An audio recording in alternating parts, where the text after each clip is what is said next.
Hi hello everyone welcome back to my channel. నేను మీ Raghavarani. Friends అందరు ఎలా ఉన్నారు? అందరు బాగున్నారా? నేనైతే సూపర్ అండి. సో ఈరోజు కూడా మరొక నాన్ వెజ్ రెసిపీని మీ ముందుకైతే తీసుకుని వచ్చేసాను అనమాట. ఈరోజు రెసిపీ ఏంటి అనుకుంటున్నారా? ఆంధ్ర స్టైల్లో ఫిష్ కర్రీ అండి. ఈ ఫిష్ కర్రీలో ఒక సీక్రెట్ ఉందండి. ఆ సీక్రెట్ ఏంటి అనేది మీరు మొత్తం వీడియో చూస్తే మీకైతే అర్థమవుతుంది, తెలుస్తుందనమాట. సో ఈ ఫిష్ కర్రీలో 2 ఇంగ్రీడియెంట్స్ వేయడం వల్ల ఆ టేస్ట్ అనేది సూపర్‌గా అయితే ఉంటుందనమాట.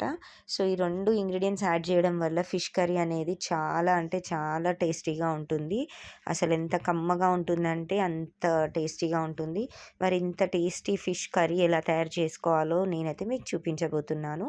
ఇందులో కూడా మీకు తెలుసు కదా, అన్నీ సింపుల్ ఇంగ్రీడియెంట్సే అండి. నేను ఇంట్లో ఉండే సింపుల్ ఇంగ్రీడియెంట్స్ తోటే నేను తయారు చేస్తాను. So let's start the recipe. So ముందుగా ఇలా వెడల్పుగా ఫ్లాట్‌గా ఉన్న గిన్నె అయితే తీసుకోవాలండి. ఇది చేపల కూర వండడానికి మెయిన్‌గా యూస్ చేస్తారనమాట ఇలాంటి వెజిల్. ఎందుకంటే ముక్క అనేది విరగకుండా ఉంటుందన్నమాట ఇలాంటి గిన్నెలో వండితే.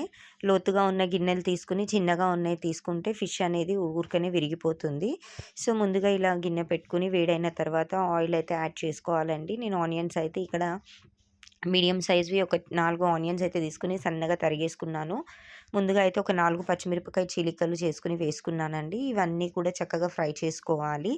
సో ఇందులో ఇంకొక నెక్స్ట్ ఇంగ్రీడియంట్ ఏంటి అనంటే మనము సాల్ట్ ఇంకా చిటికెడు మెంతులైతే యాడ్ చేసుకోవాలండి. ఒకవేళ మెంతులు లేకపోతే మెంతం కూర కూడా యాడ్ చేసుకోవచ్చు.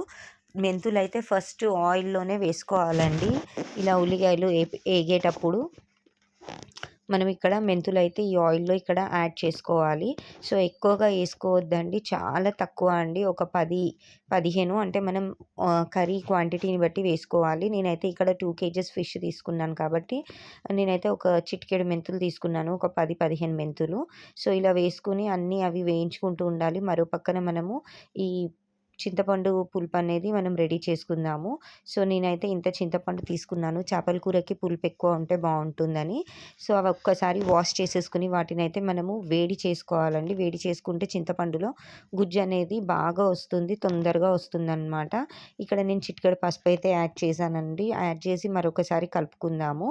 నేను అలానే చింతపండు ఎక్కువ ఇయర్‌కి ఒకసారి సరిపోయేంత తీసుకొని నేను దాన్ని గుజ్జు తీసి ఇయర్ అంతా స్టోర్ చేసుకుంటానండి. ఎక్కడ కూడా పిప్పు అనేది లేకుండా.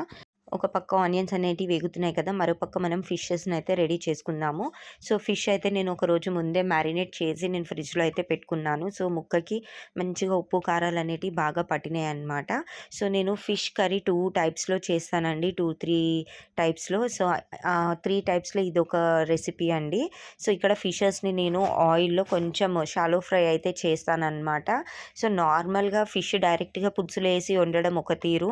అలానే ఫిష్‌ని ఎక్కువ ఫ్రై చేసి కర్రీలాగా వండడం ఇంకొక స్టైల్ అండి. అలానే ఫిష్‌ని ఇలా షాలో ఫ్రై అంటే ఎక్కువగా కాకుండా కొంచెంగా ఫ్రై చేసుకుని కర్రీలో వేయడం అనేది ఇంకొక స్టైల్. దేని టేస్ట్ దానికే ఉంటుంది. సో ఇక్కడ చూస్తున్నారు కదా, ఆనియన్స్ అనేటివి ఆల్మోస్ట్ కుక్ అయినాయి. ఇక్కడ నేను సన్నగా తరుక్కున్న 2 టమాటోలు అయితే తీసుకున్నానన్నమాట. నెక్స్ట్ ఇక్కడ నేను 1 spoon homemade ginger garlic paste, అల్లం వెల్లుల్లి ముద్ద అయితే తీసుకున్నాను. ఇది కూడా పచ్చి వాసన పోయేంత వరకు వేయించుకోవాలన్నమాట. సో ఫ్రెండ్స్, నా వీడియోస్ అయితే అందరు చూస్తున్నారు కానీ సబ్స్క్రైబ్ చేసుకోవట్లేదు, లైక్ చేయట్లేదు. సో ప్లీజ్ సబ్స్క్రైబ్ చేయండి, లైక్ చేయండి, వాచ్ చేయండి, సపోర్ట్ చేయండి. సో నేనైతే చాలా రెసిపీస్ పెడుతున్నాను కానీ నాకు వ్యూస్ అయితే ఇంకా ఎక్కువగా అనేది రావట్లేదు. సో నేను చేసే రెసిపీస్ నేనైతే నచ్చుతాయని అనుకుంటున్నానన్నమాట. సో ఇక్కడ నెక్స్ట్ నేను కారం అయితే తీసుకుంటున్నాను. నాన్ వెజ్ రెసిపీ కాబట్టి కారం అయితే కాస్త గట్టిగానే వేసుకుంటే బాగుంటుంది. సో ఇక్కడ కారం కూడా వేసుకున్న తర్వాత ఒకసారి ఇలా ఫ్రై చేసుకోవాలండి, ఆ కారం పచ్చి వాసన కూడా పోయే వరకు. నెక్స్ట్ ఇక్కడ ఇవి అడుగంటకుండా మనం చింతపండు పులుపు అయితే పోసుకోవాలన్నమాట. మనం చింతపండు పులుపు రెడీ పెట్టుకున్నాం కదా, ఉడికించుకున్నాము. సో ఉడికించుకుంటే చింతపండు అనేది తొందరగా నానిపోతుంది. అలానే మనకి గుజ్జు అనేది కంప్లీట్‌గా బాగా వస్తుందన్నమాట చిక్కగా. సో ఈ విధంగా ఒకసారి కలిపేసుకుని దీన్ని సిమ్‌లో పెట్టుకుని నేను ఇట్లా స్ట్రెయినర్ హెల్ప్ తోటి చింతపండు గుజ్జు అనేది ఇలా పోసుకున్నానన్నమాట కర్రీలో. స్మాషర్ తీసుకుని నేను ఈ గుజ్జు అంతా ఇలా ప్రెస్ చేసుకున్నాను. ఎందుకంటే వేడిగా ఉంది కదా, చేతులు కాలుతాయి కాబట్టి నేను ఇక్కడ స్మాషర్ తీసుకున్నాను. సో, ఈ విధంగా చింతపండు గుజ్జు మనము కర్రీలో అయితే వేసుకోవాలి. వేసుకున్న తర్వాత ఇక్కడ నేను అన్ని ఫిషెస్‌ని ఫ్రై చేయలేదు. కొన్ని పార్ట్స్ అంటే హెడ్, అలానే టెయిల్ ఇలాంటి పార్ట్స్ అన్నీ కూడా నేను డైరెక్ట్‌గా ఫిష్‌లో మ్యారినేట్ చేసినవి వేసేసాననమాట ఈ కర్రీలో. ఆహ్, మిడిల్ పీసెస్ మాత్రం ఫ్రై చేశాననమాట. ఫ్రై చేసి కర్రీలో యాడ్ చేశాను. సో, ఇలా చేయడం వల్ల ముక్క అనేది స్టిఫ్‌గా ఉంటుంది. అలానే విరగదనమాట. టేస్ట్ కూడా చాలా బావుంటుంది. జ్యూసీగా. సో, ఈ విధంగా నేను తలకాయ, అలానే తలకాయ పక్కన ఉండే సైడ్ ముక్కలు, దాని తోక, ఈ చిన్న తోక పక్కన ముక్కలన్నీ కూడా డైరెక్ట్‌గా వేశాను. మిగిలిన మిడిల్ పీసెస్ అన్నీ ఫ్రై చేసి వేశాననమాట. సో, ఈ విధంగా నేను ఫ్రై చేసుకున్న ముక్కలని ఇలా ఈవెన్‌గా అమర్చాననమాట.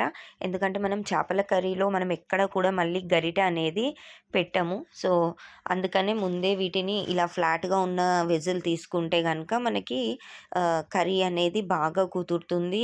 ముక్కలనేటివి ఎక్కడ ఇరగవు. ఎందుకంటే ఫిష్ అనేది చాలా సాఫ్ట్‌గా ఉంటుంది. తొందరగా కుక్ అయిపోతుంది కాబట్టి మనము లోతు గిన్నెలో కానీ, చిన్న గిన్నెలో వండితే విరిగిపోతుందనమాట. సో, ఒక్కసారి మనం పులుసులో ఫిష్ ముక్కలు వేసిన తర్వాత గరిటె అనేది పెట్టకూడదనమాట. జస్ట్ అడ్జస్ట్‌మెంట్ కోసం ఇలా ఫ్లాట్‌గా ఉన్నది స్పాచులా లాంటిది యూజ్ చేయాలి. ఇలా 2 వైపులా గిన్నె పట్టుకొని తిప్పితే మనకి ముక్కలకి పులుసు అనేది అంతా కూడా ఈవెన్‌గా స్ప్రెడ్ అయితుంది. సో, ఈ విధంగా చేపలన్నీ అమర్చిన తర్వాత దీన్నైతే మూత పెట్టుకొని మనము ఉడికించుకోవాలనమాట. సో, ఈ విధంగా నేను ఫ్రై చేసుకున్న ముక్కలన్నీ గూడా ఇలా మళ్ళీ వేసుకుంటున్నాను. అంటే నేను 2 టైమ్స్ ఫ్రై చేశాను. మీకు వీడియోలో అయితే 1 టైమే చూపిచ్చాను.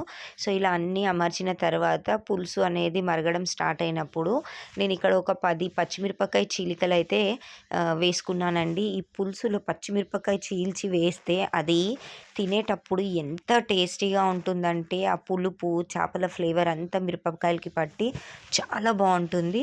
సో, ఇక్కడ నేను యూజ్ చేసే మసాలా అండి, ఇక్కడ నేను దాల్చిన చెక్క, అలానే ఇలైచీలు, లవంగం తీసుకున్నాను. ఇవన్నీ కూడా మనం ఫైన్ పౌడర్‌గా చేసుకోవాలి. అంటే దీంట్లో మనం ధనియాల పొడి యాడ్ చేసుకుంటామండి. ధనియాల పొడి యాడ్ చేసుకొని మంచిగా ఫైన్ పౌడర్ లాగా బ్లెండ్ చేసిన తర్వాత మనం వాడుకునేటప్పుడు కొంచెం కొంచెంగా తీసుకుని దాంట్లో కచ్చపచ్చ ఎల్లిపాయలు దంచి ఆ మసాలా పౌడర్ అనేది నాన్ వెజ్ కర్రీస్‌లోకి వేసుకుంటే అసలు ఆ ఫ్లేవర్, ఆ టేస్టే వేరండి. ఈ మసాలా ఇలా మేము చిన్నప్పటి నుంచి మా అమ్మగారు ఇలానే చేసి వేసేవాళ్ళనమాట. సో, చూడండి చేపల కూర కూడా దగ్గర పడతా ఉంది. కాస్త పులుసుగా ఉంది. ఇంకాస్త ఇగర్నిచ్చిన తర్వాత మనము స్టవ్ అయితే టర్న్ ఆఫ్ చేసుకోవచ్చు. సో, ఇక్కడ నేను ఫైనల్‌గా ఇట్లా ఈ గరం మసాలా వేస్తున్నాననమాట.